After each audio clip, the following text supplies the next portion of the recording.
Great good morning to all. I Smith Singh welcome all of you in E equal to MC square English equal to Magadh coaching classes. आज हमारे साथ एक विद्यार्थी है Prince.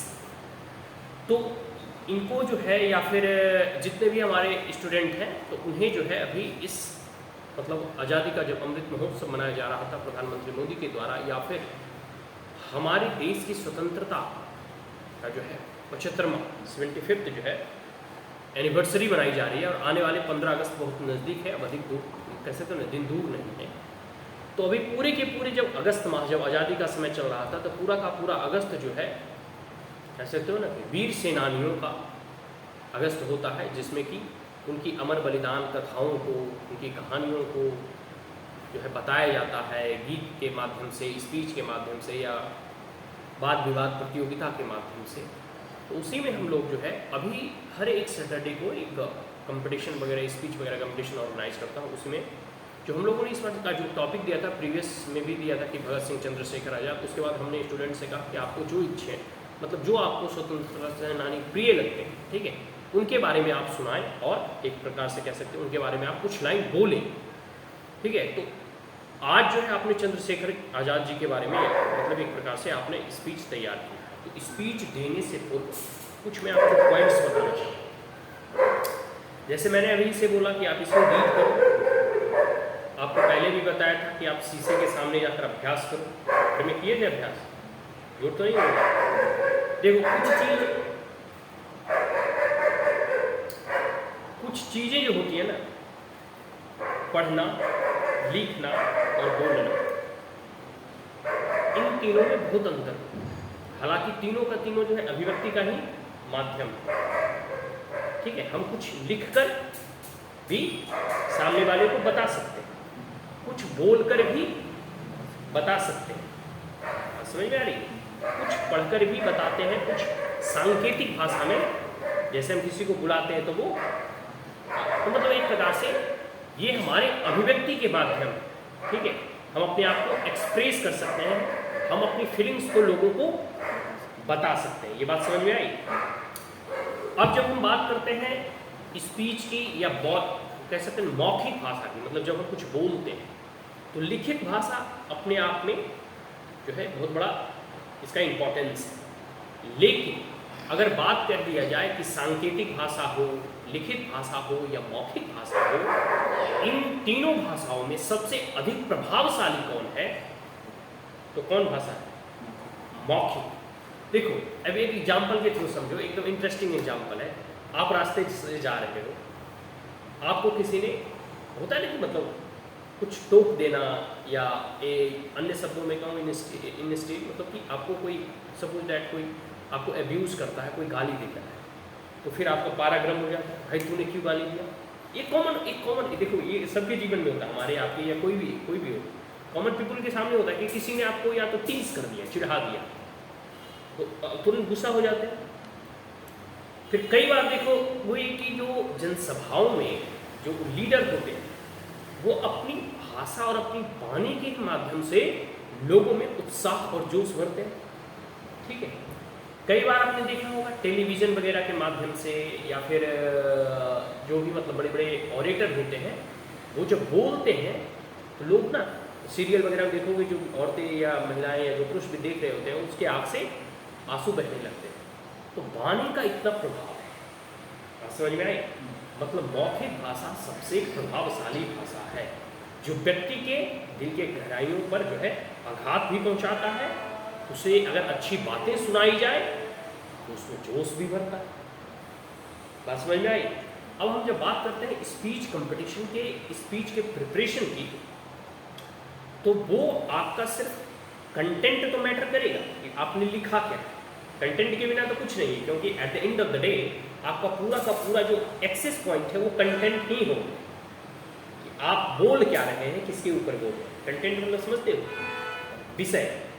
तो आपने जिस भी विषय को चुना है तो सबसे पहला पॉइंट क्या ध्यान रखना कि जो भी आपका कंटेंट हो, जो भी विषय हो। देखो अभी आप वो बच्चे, ऐसा नहीं कि आपके पास बहुत सारा कंटेंट है तो आप बिना देखे बोल सकते। बिना देखे किस पे बोल सकते?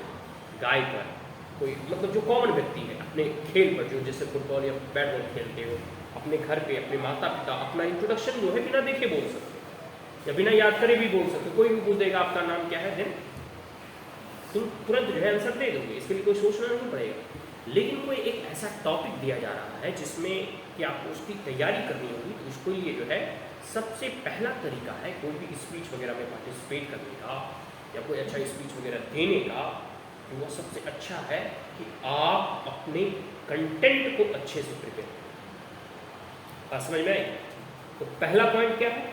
कंटेंट का प्रिपरेशन। Is that clear?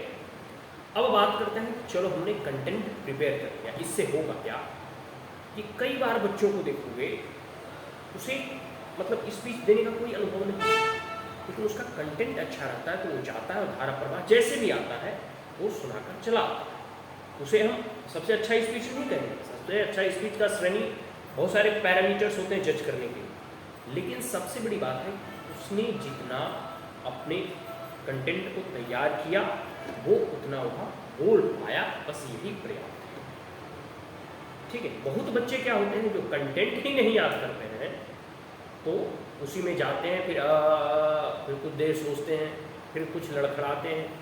तो एक तो पहले ही आप जब 1000 या 500 लोगों को जब आप अपने सामने खड़े पाओगे तो ऐसे ही नर्वस आपको होगा। दूसरी बात, आपने कंटेंट अच्छे से नहीं प्रिपेयर किया होगा तो और लड़खड़ा जाएंगे।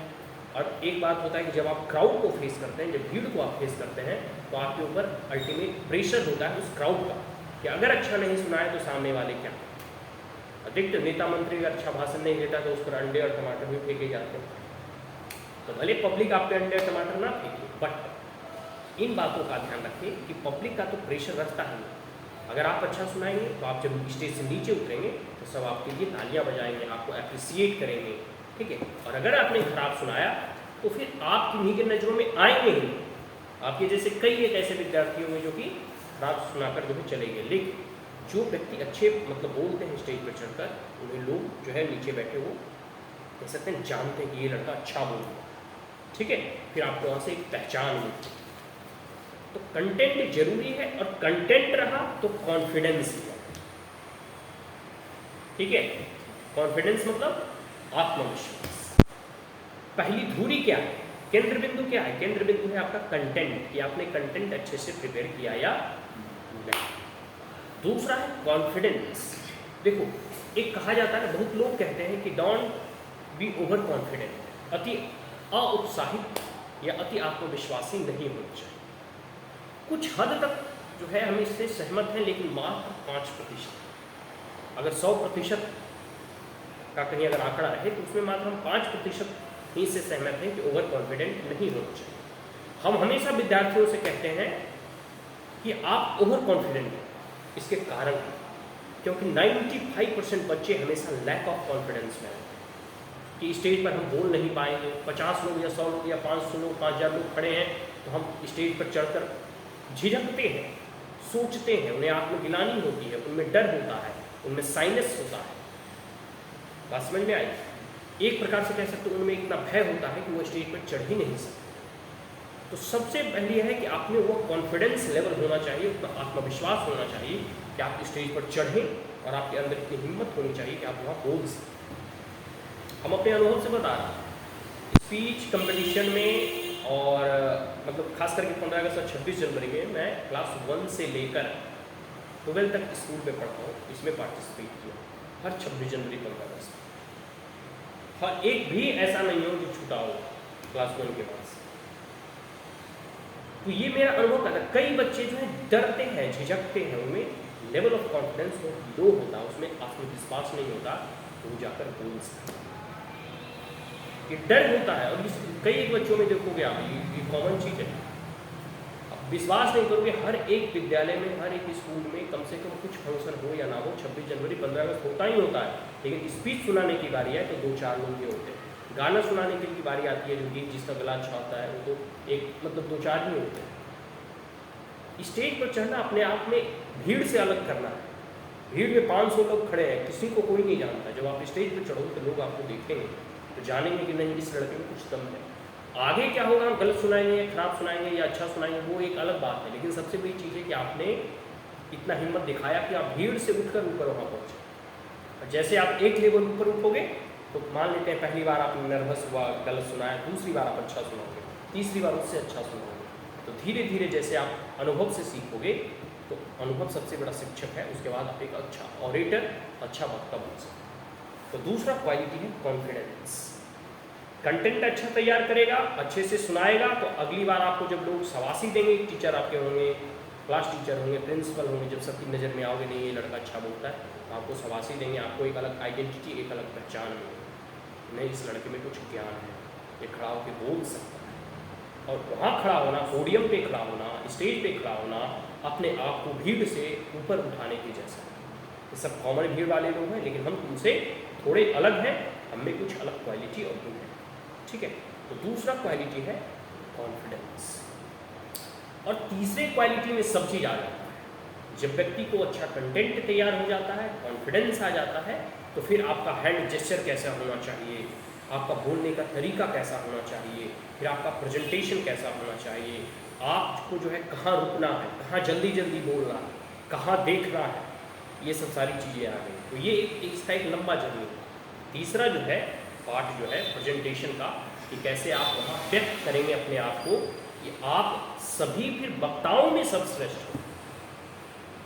स्पीच और डिबेट कंपटीशन का मतलब क्या है, जितने भी बोल रहे हैं उसमें सबसे अगर अच्छा लाएंगे तब आप टॉप करोगे। बोल तो बहुत बोलते हैं, उस भीड़ से जब उठोगे तो ऊपर भी एक भीड़ होगी, वहाँ 5000 का भीड़ था, यहाँ 10 लोगों का भीड़, लेकिन इस 10 भीड़ में सबसे आगे निकलना है, तो फिर आपको अपना प्रेजेंटेशन सर्वश्रेष्ठ देना होगा, best out of the best देना होगा। तो ये चीज़ तभी आएगा जब आप एक लंबा अभ्यास करें, और वो अभ्यास आपको शीशे के सामने, कैमरे के सामने, घर में, दीवार के सामने, जहाँ भी मिले, आप जो है सिंपल सी है, मोबाइल है, आप जो है बोल के देखो, रिकॉर्ड करो, फिर रिकॉर्डिंग को सुनो, अगर अच्छा लगे तो उसे रखो, फिर जो है अगर ख़राब लगे नोट करो कि यहाँ हम झिझक रहे हैं, यहाँ खराब बोल रहे हैं, इसका प्रोनाउंसिएशन अच्छे से नहीं कर पा रहे हैं, यहाँ हमें याद नहीं है, यहाँ और रटने की ज़रूरत है। ये सब एक लंबे अभ्यास के थ्रू आएगा, एक प्रैक्टिस के थ्रू, और प्रैक्टिस मेक्स मैन परफेक्ट। अभ्यास ही जो है व्यक्ति को, उसके गुणों को और निखारता, उसे और परफेक्ट बनाता। तो मैं बस ये 3 चीज़ों पे बात करना चाहता हूँ, ठीक है। पहला कंटेंट, दूसरा कॉन्फिडेंस, और तीसरा प्रेजेंटेशन, ठीक है। तो 2 चीज़ पे तुम पहले फोकस करो, इस कंटेंट को अच्छे से तैयार करो, दूसरा अपना आत्मविश्वास बढ़ाओ। जैसे अभी तो यहाँ कोई नहीं है, तो शाम को आते तो 10 लोगों के सामने बोलते, कुछ हल्ला भी कर रहा है, कुछ चुप भी है, कुछ डिस्टर्ब भी कर रहा है, फिर भी अगर तुम अच्छा बोल रहे हो तो मतलब तुम्हें कंटेंट याद है। दूसरी बात है कि अगर तुम पूरा कॉन्फिडेंस के साथ 20 लोगों के सामने बोल रहे हो, तो कल 200 लोगों के सामने भी बोल पाओगे। तो ये अभ्यास के थ्रू आएगा। और तीसरा प्रेजेंटेशन में सीखने में तो एक लंबा समय लगेगा, उसमें आँख से लेके आँखें कहाँ देखनी, बहुत लोगों की पलकें झुकी होती, बहुत लोग जो है मतलब क्योंकि व्यक्ति की अभिव्यक्ति का माध्यम भी आपका शरीर का जेस्चर है। देखते हो, जो डरा रहता है उसका शरीर का हाव भाव दूसरी तरह का रहता है। जो व्यक्ति में आत्मविश्वास आता है, स्वामी विवेकानंद की तस्वीर देखो, उनकी जो है ना चेहरे से अलग आभा झलकती। जो व्यक्ति में कह सकते डर रहता है, वो थोड़ा सिकुड़ा हुआ उसका शरीर रहता है। तो आपके ऑडियंस जो इस चीज़ को जानते हैं, जो माइन्यूटली समझते हैं, तो एक व्यक्ति को अगर सामने खड़ा देखेंगे तो पता कर लेंगे यह व्यक्ति फलना डरा हुआ है या इसमें कॉन्फिडेंस की लेवल हाई। वो आपके चलने के हाव भाव से, आपके हैंड जेस्चर से, क्योंकि जब आप बोल रहे होते हैं तो सिर्फ शब्द नहीं निकलते, आपके हाथ भी इधर उधर जाते हैं, ठीक है। फिर आपका उच्चारण कैसा है, आप बोलने का तौर तरीका कैसा है, तो ये सब सारी चीज़ें जो है प्रैक्टिस और अभ्यास के माध्यम से आएगा। आज हम इन्हीं तीनों बातों को लेकर अपनी जो है इस क्लास को यहीं कंक्लूड करते हैं, ठीक है। इस बात इसमें कोई क्वेश्चन, कुछ ऐसा चीज़ जो तुम पूछना चाहते हो, कुछ भी क्वेश्चंस, कुछ मन में प्रश्न उठ रहे हो, कभी जैसे कोई कंपटीशन वगैरह में पार्टिसिपेट किए हो, या इंग्लिश बोलने में कोई दिक्कत हो रही हो, या सबसे बड़ी बात होती है कि शुरू कैसे करें, ये सब सारी चीज़ें। खैर धीरे धीरे क्वेश्चंस मन में उठेंगे, अभी तो तुम